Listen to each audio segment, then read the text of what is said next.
I saw a fucking article today in Time Magazine.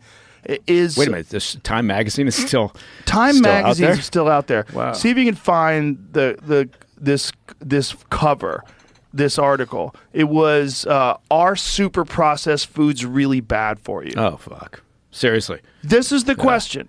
Instead of saying is fentanyl a bad thing? Wouldn't it be better to eat healthy? Yeah, which everybody would agree. Are super processed foods really that bad for you? Well, I can help you out there and real quick. Yes. No. It says why they are. Oh. No. That's not what I saw. That is not what I saw. I saw something very different than that, and I can find it. I'll find it in 2 seconds. Hold on. Give me a second, because I know I saved it, because I was like, what the fuck? Are ultra-processed foods bad for us? Hold on. Here's one that says, what if they aren't as bad as you think? Here it is. From yesterday?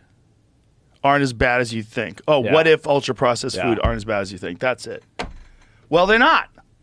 They're a lot worse.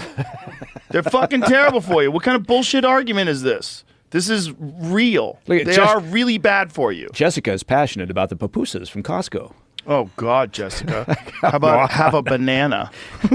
And you get on the treadmill, you fucking idiot. Like, what are we talking about? I got a bag of pupusas. It's fucking, we're eating shit that's that's really bad for you. That's sort of what the next thing says, I guess.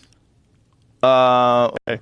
It all started in the summer of 2023 when author and infectious disease physician Dr. Chris Von Tuliken was promoting his book, Ultra Processed People. While writing it, Von Tuliken spent a month eating mostly foods like chips, soda, bagged bread, frozen food, and cereal. What happened to me is exactly what the research says would happen to everyone. Von Tuliken says he felt worse, he gained weight, his hormone levels went crazy, and before and after MRI scans showed signs of changes in his brain.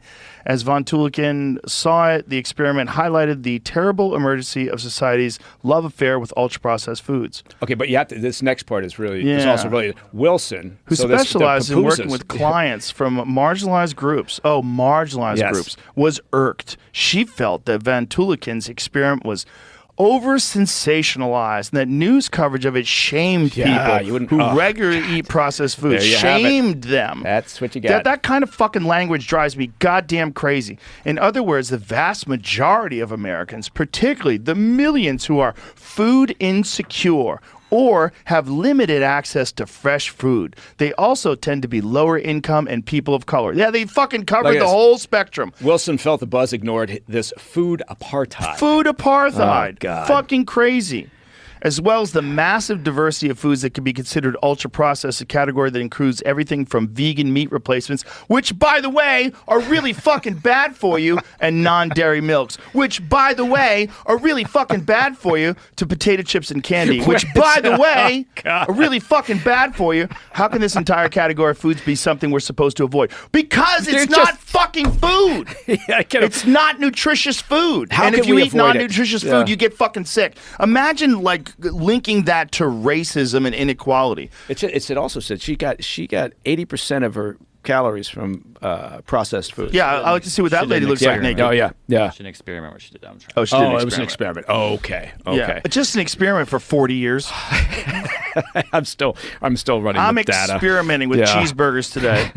God. And I'm going to have an experimental Coke. It marginalizes and shames people. Yeah. Look, marginalizing, that kind of fucking language is so divisive. I will say there's obviously a problem with what do they call them? Food deserts, right? Absolutely. With the inability of communities to access fresh foods, there's no doubt about it. If you want to eat healthy, it can cost more. Right, but the solution is not to not tell people those foods are bad. The solution is to try to figure out maybe some of that 175 billion could have helped.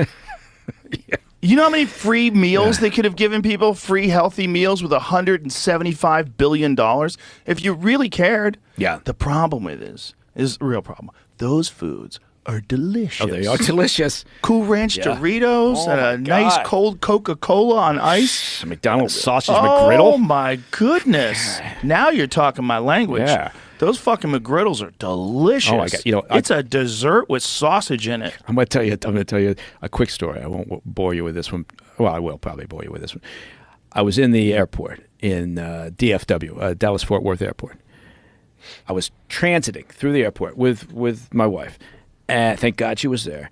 And we're kind of running to get to the flight to go to Puerto Rico. I was going to give a speech there, and we hadn't had anything to eat all morning. And so we passed by a McDonald's, and I go, God damn it, I'm just going to stop. I'll get a quick thing. So I got a sausage McGriddle, and I take a bite of it as we're kind of dashing towards the next flight. And I took a bite. And I thought, oh no, it tastes too good, right? Like I can't eat this whole thing because I have this mentality that says I'm going to have to throw this away, right? Because it's so damn good, I'm going to want one every day. And so I literally tossed the rest of it in there.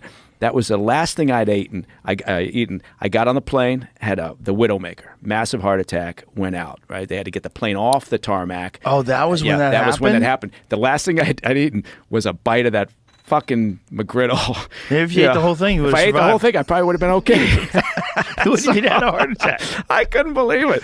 So I haven't had anything like that ever since. God, right? they're so good though. I remember it. I still to this day I remember it. McGriddles are fucking delicious. Crazy, but they're so good.